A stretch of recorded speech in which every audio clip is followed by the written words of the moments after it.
Alright guys, so welcome to Stoak'd Studio.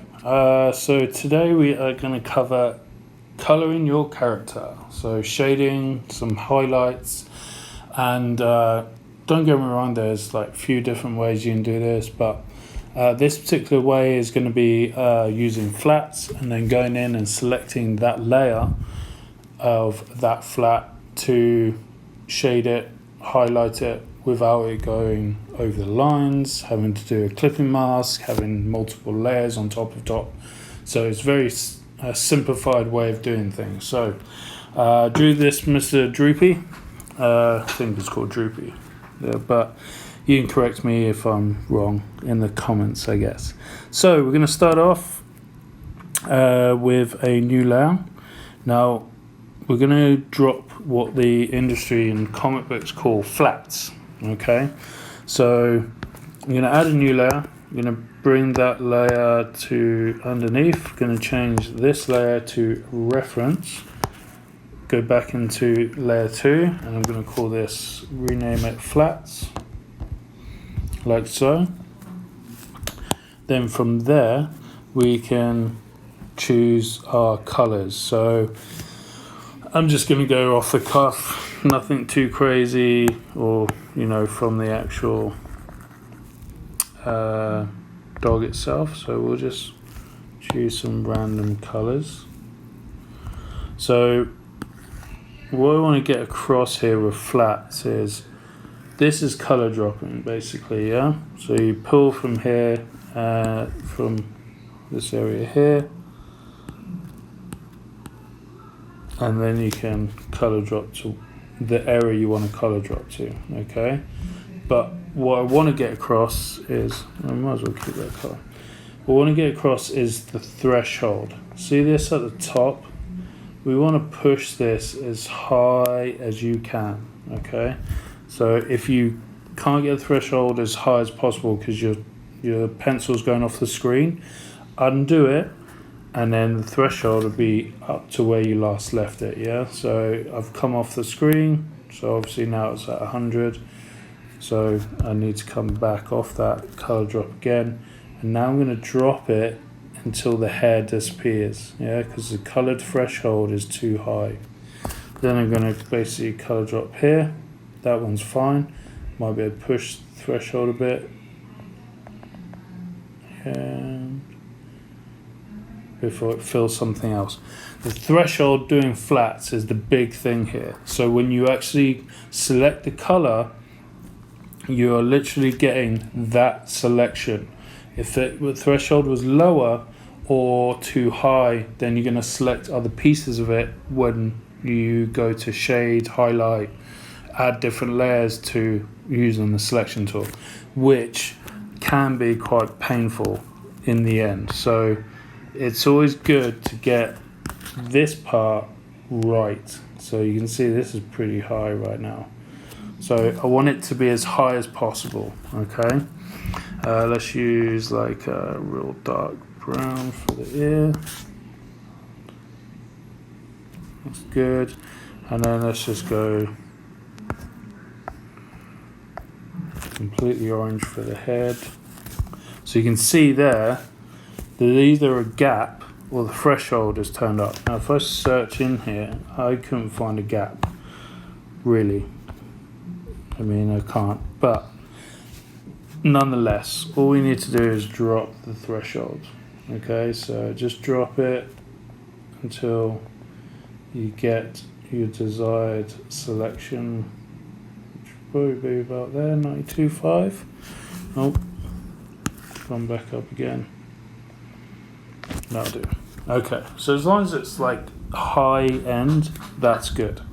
Alright, so we've got the eyelids and the eyes to go. So usually when colouring characters, if you get into the point where, get into the smaller bits or the white bits, best thing to do is just to choose a colour, like a different colour. And then that there's no white bits anywhere. Okay, so obviously let's make the eyelids like this greyish. And then obviously we'll make the eyes white. Oh, press on the line art there. Oh, right. Alright, so that's your flats done, yeah? So now we have your flats. So the layers right here, all done, flats. So trying to make this as simple as possible, you know, what is there? 1, 2, 3, 4 colours. Okay, so obviously if there was a bit more complex drawing, there'd be a lot more. Now this would be pretty good just for like animation, because I mean back in the old days Droopy was just a cell shading, which is just, you know, single color, we're done, no shading, no highlights really. So this could be in essence done, this could be your finished piece. But if you want to get a bit more technical or into doing shading, this is a quick fire way of doing it. Now don't get me wrong, there's plenty of other ways to do this before we get all the commoners. So one way of doing it is, like I said, flats are key, making sure the higher the threshold, make life a lot easier for you in the end. So we're just going to change this to shadows, and now pressing the selection tool, having it on automatic, I can go in here and choose any of these pieces to color in. So if I just want to choose a certain piece, so let's just start off with the ear, go into my brush, use a color drop, whatever it is, make it a little bit darker.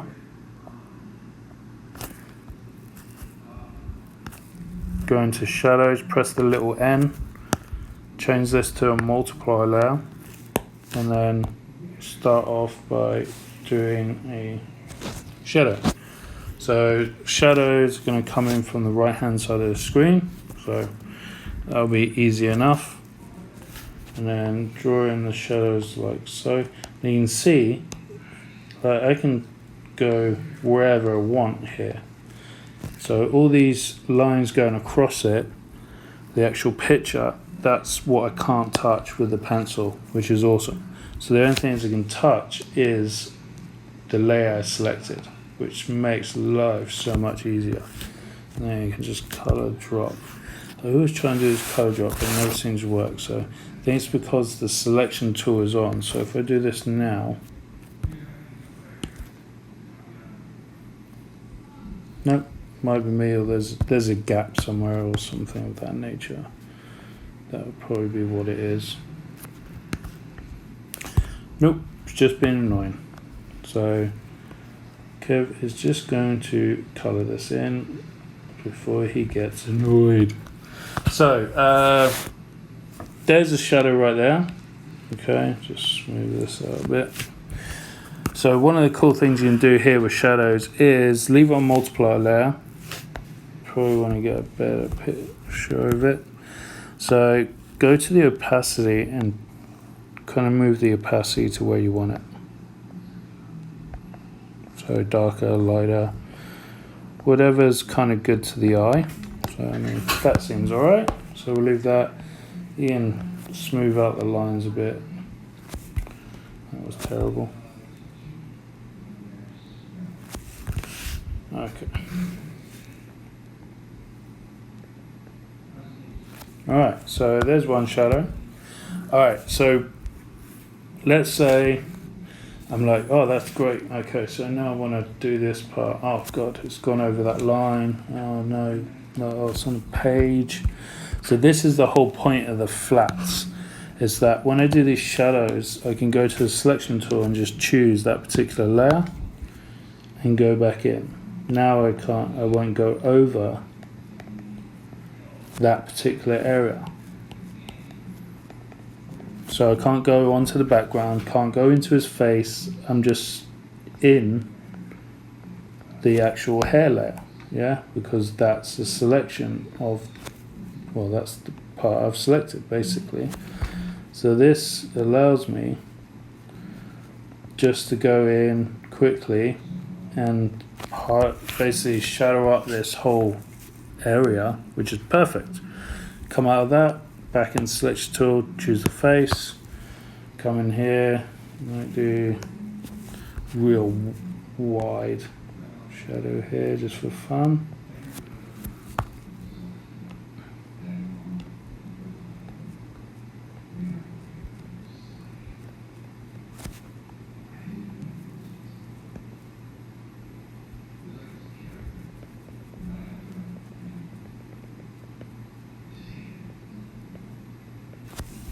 See if I can do my color drop. Nope, won't let me do it.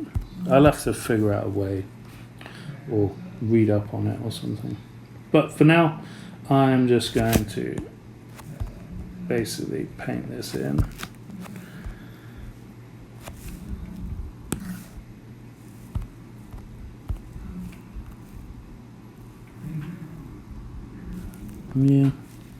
Yeah, I don't know why. No gap. Thought it would just be easy as. Might be because the opacity is down. You never know. Like I said, this is kind of, this whole thing, my YouTube channel is kind of for beginners, and I'm a beginner, so this kind of works perfect. We get to learn together. Yeah. So that's kind of our shadow, because I haven't got that selected. Whoopsie. Back in there with shadows. Let's do this one. Alright. So looping face on. Just put that back in. Turn that off. Let's select the nose part now. And another good thing to do is probably actually a lot of people use photo references when they do shadows, so they kind of use a photo. I mean, one of the good ones I did see, excuse me, was guy took a picture of, just drew human face, cartoon style, and then found a picture of a human face that was, you know, photography or whatever, that was kind of shady, shades of it, highlights in it, same perspective, and, you know, a portrait or a side view, however you drew it, and then just used the reference to draw on the face where the shadows would be for him. So it was kind of a good way of finding out where shadows go. I mean, it's kind of perfect, really, if you think about it. You can't go wrong with that. I mean, that's a good way of learning shadows, I'd say, is just by using photo reference and being able to, you know, yeah, that doesn't look right. And that's another thing, just stuff not looking right is always, you know, another thing that's like a real giveaway. So, yeah, you know, if it doesn't seem right to the eye, I mean, you have to wait until you get your eye in. I am far away from actually getting my eye in for sure, but you know, at the end of the day, these kind of tips will help you get there a lot faster. So when you do get your eye in, you can just use quick and easy tricks like this by making sure your flats have been done properly, and then just be going in there nice and quickly. You know that flat needs to go right there, no problem.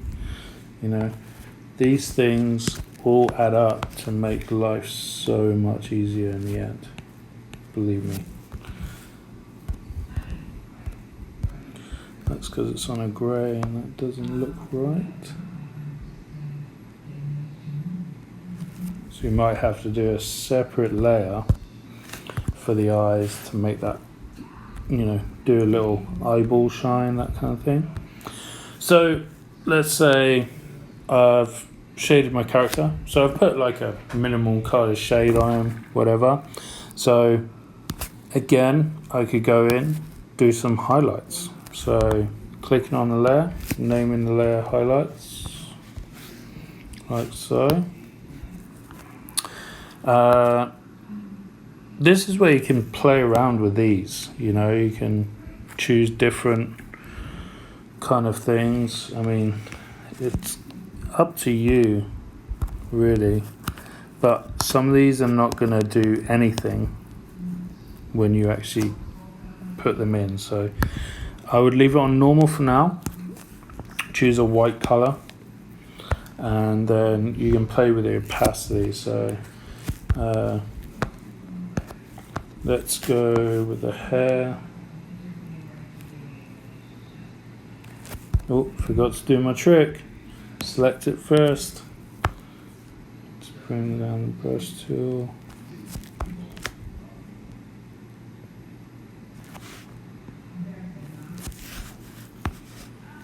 And let's do one here. Now all we do is go into opacity, and then we can bring down. I mean, that looks pretty good actually. So let's take the face. Let's do a highlight on his head somewhere.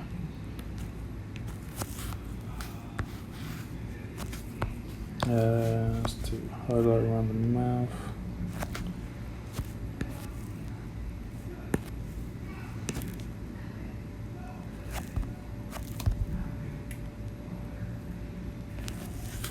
So some people might call this rim lighting as well, to be honest with you. You know, it goes around the rim, that kind of area. What else was I going to do? The eyes.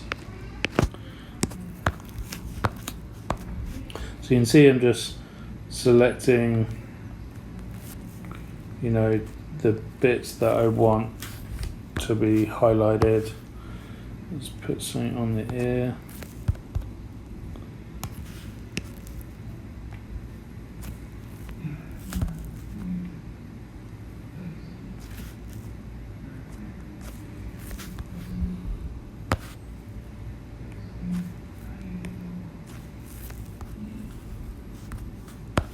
Okay.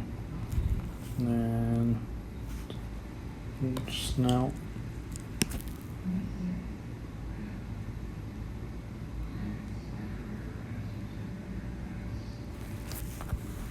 Yeah, doesn't look right.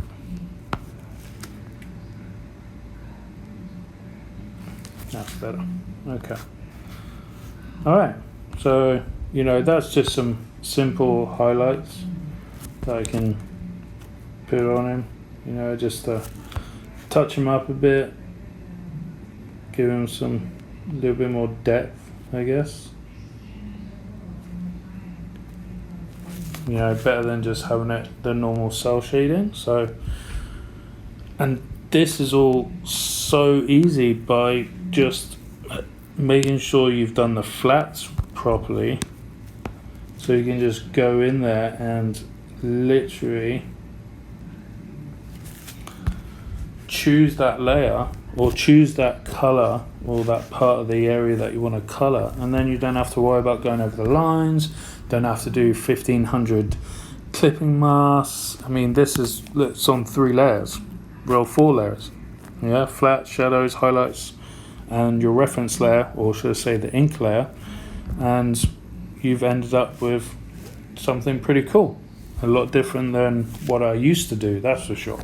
So this tutorial for you guys, just trying to make it real simple. You know, I'm still learning, especially on Procreate, but the big thing I've been trying to do is incorporate what people do in Photoshop, especially when it comes to, if you type in, you know, how to color your character. Well, most of them you'll get certain things, like, you know, there is a couple that'll show you how to color your actual character, but you know, they're using like linear burn and they use Photoshop, and you've got to try and, you know, work it into this program. So I'm trying to just simplify it for now, and then as the weeks go by I'll kind of try and advance it, trying to use different, you know, different layers. Like, you know, we could change this layer, see what dark color, linear burn, you know, multiply the, you know, you've got to know what these mean. Color dodge, kind of just like normal, really. That doesn't do too much. Add lighting, There you go, it gives you a little bit something different, like an overlay gives you, because it's basically overlaying the color that's underneath it, is my understanding. Lighting layer kind of looks exactly like normal layer, yeah. So hard light, vivid light, linear light, no, pin light, harmonics difference, that's kind of weird. Subtract, yeah, that's real bad. I suppose you could use that if you were doing like, you know, want to take it back from something. Obviously it's in the word subtract. Divide, no idea. Saturation, color, luminosity. Luminosity is pretty much what normal was. So the best one that you saw there was overlay. So overlay was pretty good, gives you a difference, something different, yeah. So you can put your colors in and then just do overlay, and all it's doing is using the actual color beneath it, and then you drawing over the top of it, basically, is what I can see from this particular thing. So there's one more tip I was going to say. When you do your line work, so if I take all these away, so the line work is this right now. So if I turn the background layer, you can see it's just that, yeah. If you're doing line work and you want to do stuff to the eyes to give it like the black in the middle here, this right here, and the nose, yeah, edit shape, you need to make sure that you leave this just line work. So when you come in to do flats, you can add the black to the flats, okay? Because at the moment I can't do anything to this particular thing, so I can't go into shadows right now and, you know, draw on this. Nothing will happen, okay? So you've got to make sure that if you're going to use this technique and you're not going to do a highlight, I mean, you can still do something. You can add a new layer, and then if you want to do an extra shadow layer, you'd obviously put this as, you know, shadow 2, highlights 2, and then you could go in. I mean, I would do like a highlight on the nose, really. I mean, you could do this, yeah, and then in the eyes, take that away. You know, just something to give it a little bit more feeling to it. You know, everything changes. It's just the minus thing. Like for me, putting those two specs in just changes the character completely, or the way you kind of look at the character, yeah. So certain things, you know, but like I said, if you were going to do that, you'd have to put it on top of the layer for it to actually work, okay? So you would make sure this was just line work, and then when you did flats, you would actually put your colors in. So if I took all this away, you can see by the flats, see, these are all really good, clean lines, but the problem is the blacks is not in here. So this is what you're looking for when you do flatting, yeah. It's nice and clean. So when you come in here to select it, you are literally just getting that particular selection for you to do other stuff to it. So hopefully this was helpful to all those people that are new to Procreate and looking to, you know, they're still figuring Procreate out. If you're an advanced person and you didn't know this, then awesome. Hopes it really did help. As always, if you found this and you haven't subscribed, then please do. Please do leave a comment if you've got some tutorial you would like me to do, or, you know, got questions about this or want something explaining, then feel free to leave a comment. But other than that, guys, I think that is pretty much it, well covered. So thanks again. Hope you enjoyed yourselves and you learned something. And until the next one.